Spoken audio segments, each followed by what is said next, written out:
राधे राधे।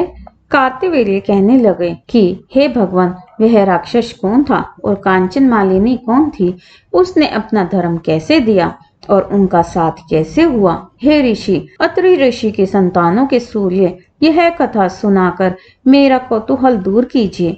तब दैत्रेय जी कहने लगे कि राजन, इस पुरातन विचित्र इतिहास को सुनो। कांचन मालिनी नाम की एक सुंदर अप्सरा थी जो माघ माह में प्रयाग में स्नान करके कैलाश पर जा रही थी।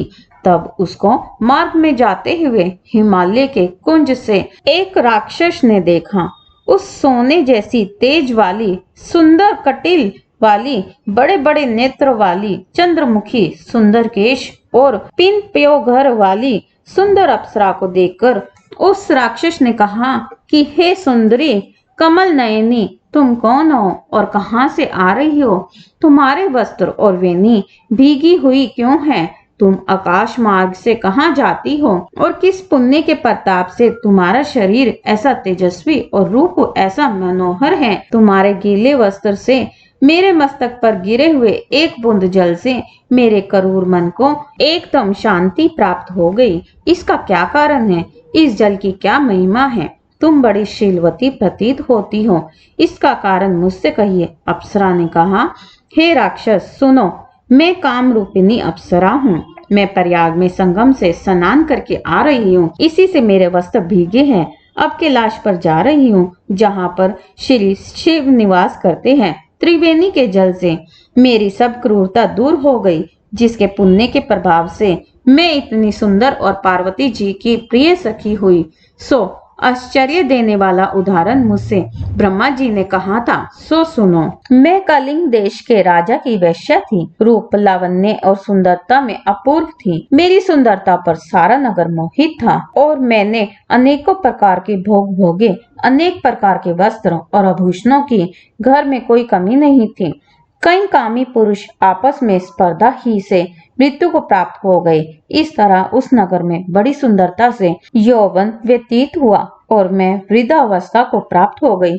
तब मेरे मन में विचार उत्पन्न हुआ कि मैंने अपनी सारी आयु पापों में ही व्यतीत कर दी। धर्म का कोई कार्य, दान, तप, यज्ञ आदि नहीं किया। शिव या दुर्गा जी की आराधना नहीं की, ना ही कभी भगवान विष्णु का पूजन किया। इस प्रकार अशांत चित्त से मैंने एक ब्राह्मण की शरण ली जो वेदों का ज्ञाता और ब्रह्मनिष्ठा था। मैंने उनसे पूछा कि मेरा निस्तार किस प्रकार हो सकता है। महाराज, साधु सज्जन अच्छे और बुरे सभी पर दया करते हैं, इसलिए मुझ दीन पर भी कृपा करके मुझे कीचड़ में डूबी हुई को पकड़कर उबारिए। क्षीर सागर क्या हंस को ही दूध देता है, बतख को नहीं देता? तब वह ब्राह्मण राजा का पुरोहित इन सब बातों को सुनकर मुझ पर दया करके कहने लगा कि तू ब्रह्मा के क्षेत्र प्रयाग में जाकर माघ माह में त्रिवेणी संगम में स्नान कर, परंतु मन में अशुभ क्रिया का विचार नहीं करना। पापों के नाश के लिए महर्षियों ने तीर्थ स्थान से अधिक और कोई प्रायश्चित नहीं बतलाया। प्रयाग में स्नान करने से तू अवश्य पवित्र होकर स्वर्ग को जाएगी। हे भामिनी, पुराने समय में गौतम ऋषि की स्त्री को देखकर इंद्र ने काम के वशीभूत होकर कपटवश में उससे भोग किया था, इसलिए ऋषि द्वारा श्राप दिया गया और उसका शरीर अत्यंत लज्जा युक्त हजारों भागों वाला हो गया।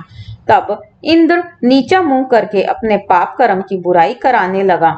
मेरु पर्वत के शिखर पर स्वच्छ जल वाले सरोवर पर एक स्वर्ण कमल से भरे हुए कटोर में घुस गया और अपने पाप को धिक्कारता हुआ कामदेव की बुराई करने लगा कि यह सब पापों का मूल है। इसके ही वशीभूत होकर मनुष्य नरक में जाते हैं और अपनी धर्म, कीर्ति, यश और धैर्य का नाश करते हैं। इंद्र ऐसा सोच रहा था, सो इंद्र के बिना सारा देवलोक शोभाहीन हो गया।